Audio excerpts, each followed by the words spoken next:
ఆంధ్రప్రదేశ్లో వైఎస్ఆర్సీపీ అధినేత జగన్మోహన్ రెడ్డి, తెలంగాణలో బీఆర్ఎస్ అధినేత కేసీఆర్ రాజకీయంగా ఒకే పంతాలో వెళ్తున్నారా? రాజకీయంగా ఇద్దరు ఒకేలా అడుగులు వేస్తున్నారా అంటే అవుననే సమాధానం ఇస్తున్నారు కొంతమంది రాజకీయ విశ్లేషకులు. ఈ నేపథ్యంలోనే ఇక ఇదే అంశం మీద మనం విశ్లేషణ చేసుకునేటువంటి ప్రయత్నం చేద్దాం.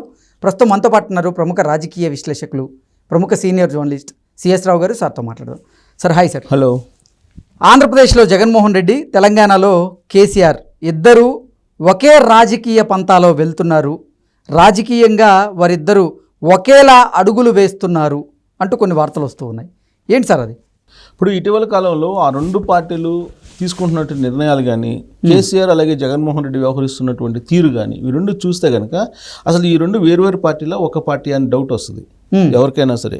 కొంచెం క్లోజ్గా కనుక ఆ రెండు పార్టీల యొక్క అడుగులు మనం గమనిస్తే కనుక. ఎందుకంటే ఆ రెండు పార్టీలు ఓడిపోయినటువంటి పార్టీలు, ప్లస్ ఇద్దరు గురు శిష్యులు. వాళ్ళ పరిపాలనలో ఉన్నప్పుడు ఏ విధంగా వ్యవహరించారు, ప్రతిపక్షంలోకి వచ్చిన తర్వాత ఏ విధంగా వాళ్ళు వ్యవహరిస్తున్నారు అనేది మనం చూస్తే, కేసీఆర్ అధికారంలో ఉన్నప్పుడు ఏం చేశాడు? ప్రగతి భవన్ నుంచి బయట రాల, మినిస్టర్లకి అవకాశం ఇచ్చేవాళ్ళు కాదు కలవడానికి. ఈటల రాజేంద్ర కూడా అదే చెప్పాడు కదా, కలవడానికి అవకాశం లేదని.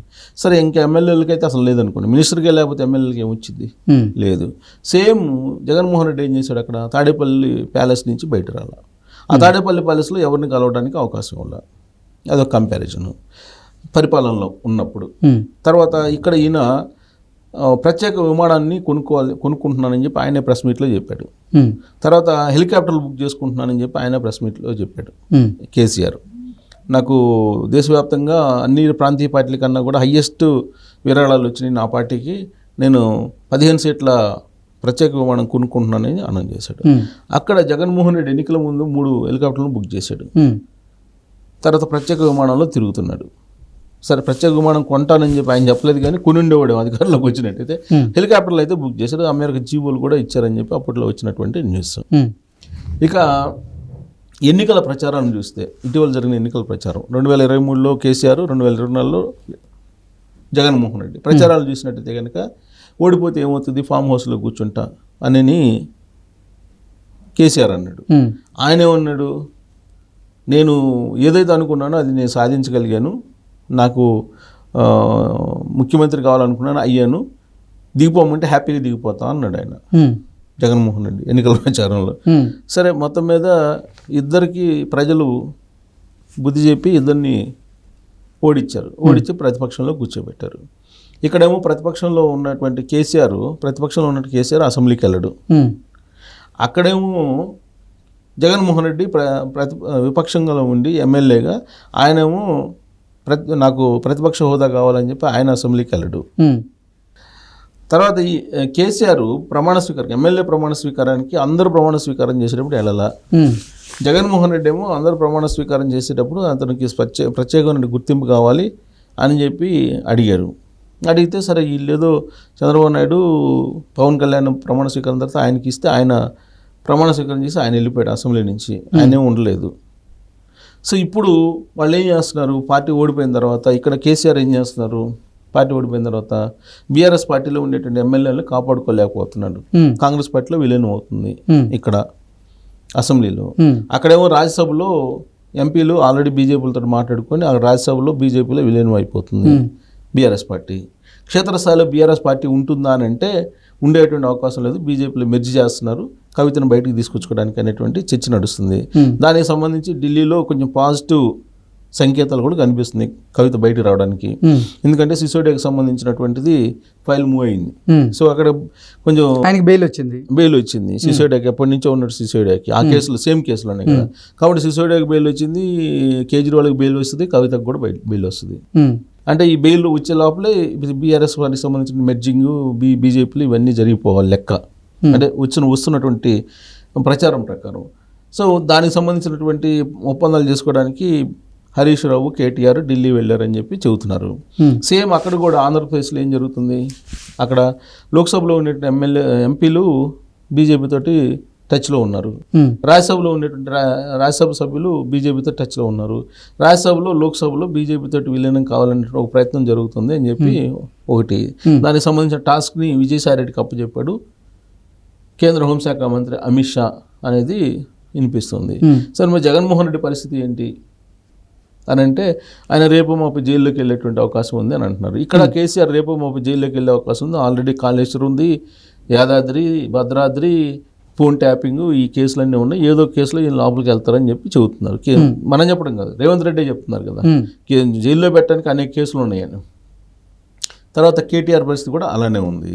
అక్కడ జగన్మోహన్ రెడ్డికి ఆల్రెడీ సుప్రీంకోర్టు నిన్నగాక మొన్న ఇచ్చింది ఏంటి, సీరియస్గా దాన్ని విచారణ చేయండి అని చెప్పి చెప్పారు సుప్రీంకోర్టు.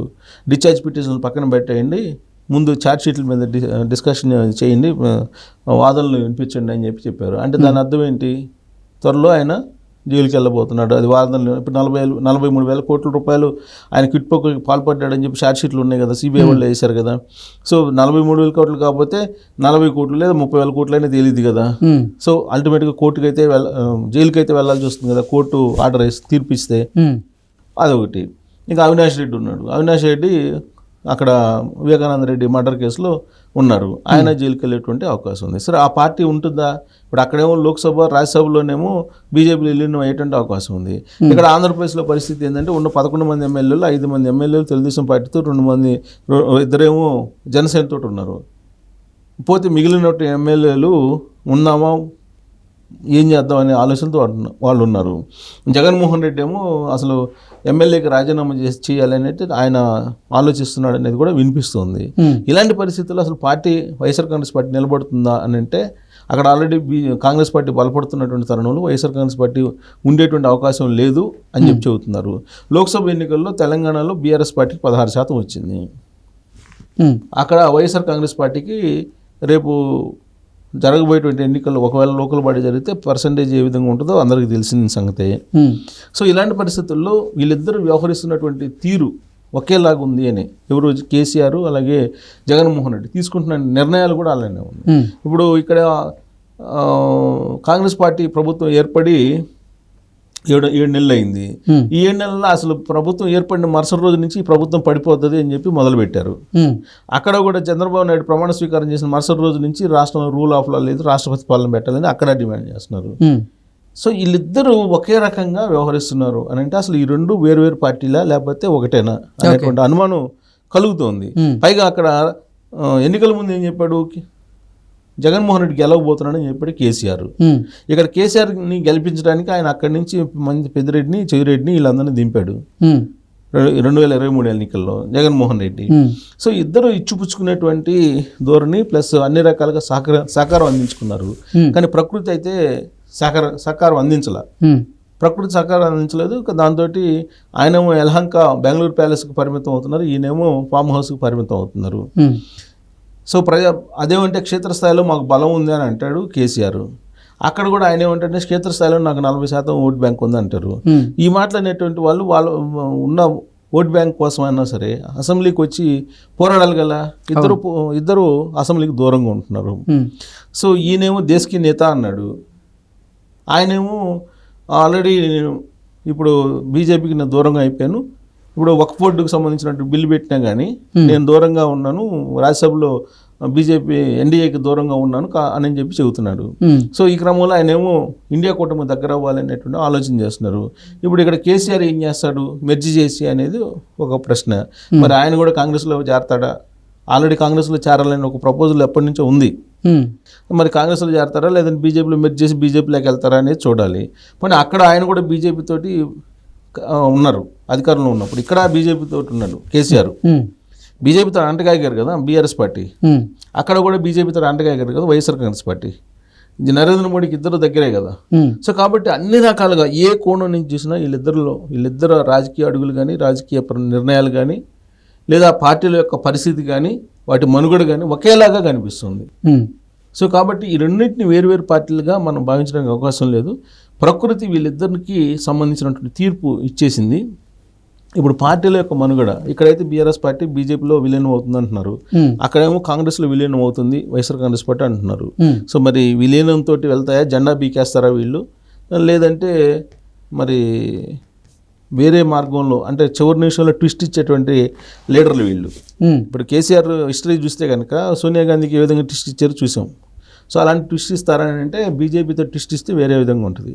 అలాగే అక్కడ కూడా జగన్మోహన్ రెడ్డి బీజేపీతో కానీ లేదా కాంగ్రెస్ పార్టీతో కానీ ట్విస్ట్ ఇస్తే వేరే రకంగా ఉండే అవకాశం ఉంది. కాబట్టి ఈ రెండు పార్టీలకు సంబంధించినటువంటి భవిష్యత్తు ఒకే రకంగా కనపడుతుంది. ఆ భవిష్యత్తు ఏందనేది మనం చూడాలి. Okay sir, thank you sir.